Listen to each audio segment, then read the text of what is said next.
Hi, today I'm going to work through section 5.1b and we're going to do all of letters A through E. So the question's asking to find all the integers that we can plug in for our value x to make the statement true.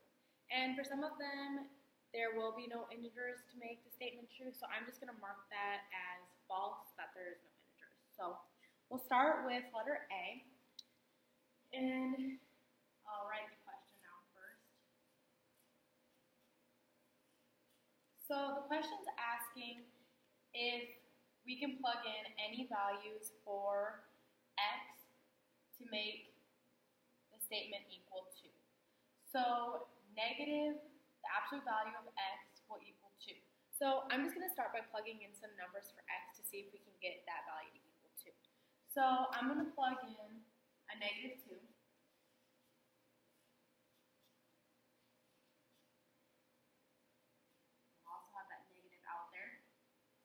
So the absolute value of negative 2 will be 2. So we'll have 2 equals 2 here, but we can't forget about this negative out here.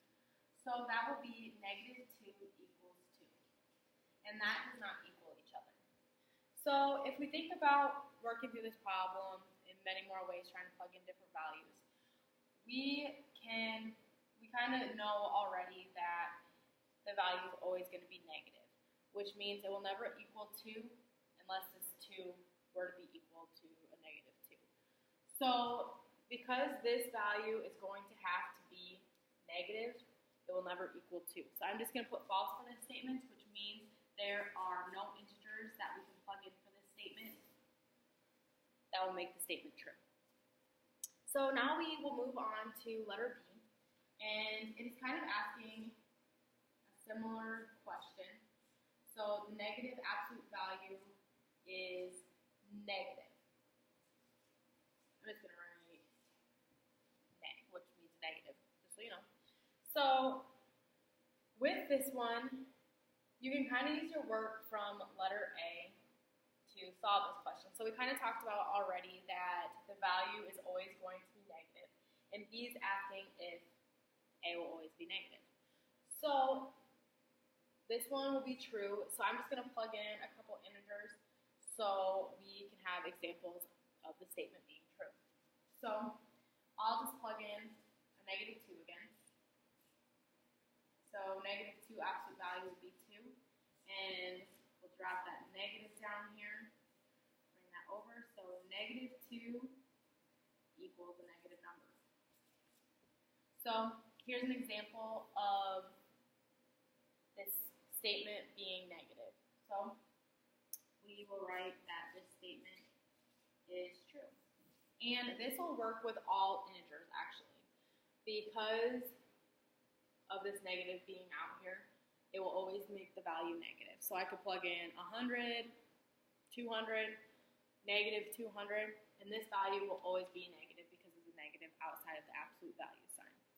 So now we will move on to letter C, and again it's asking a similar question, except this time it is asking if the value will be positive. So we kind of already know where this one's going to go. So again, with this negative sign out here, this x will never end up being positive. So I will do a counterexample again for this one to show that there are no integers that you can put into this equation to make the statement true. So I'll just do the negative 2 that we've been working with again, or I'll pick another number. We'll do negative 5. So negative 5 absolute value will give us 5 with that negative again. So negative 5, and that is not a negative number, so this statement again will be false because there are no integers that can be plugged into x to make this statement true. Now we will move on to letter D, and it is asking negative x plus 1 is positive. So this one will be different than the ones that we've been working with. So I'll start plugging in values for x. So we can plug in, I'll plug in a 5. plugged in a 5 here, plus 1, and that will give us a negative 4. So that one is negative, but so we can plug in a negative 5 and see if that one will work. So we have our negative out here already. So a negative 5 plus 1. So I'm going to distribute this negative into here, which will then give me a positive 5 plus a 1, which will give me a positive 6. So D will be true as long as the integer is less than 0. So x must be less than or equal to 0, I suppose, because 0 plus 1 will also give you a positive 1. So for D, to make it positive, you have to make sure that you're always working with negative numbers so that the outcome can be positive. So here's an example of it working, but here's also a counterexample so you know that not every integer is going to work for this one. So letter E is, again, asking a similar one to D. So we have negative x minus 1 is negative.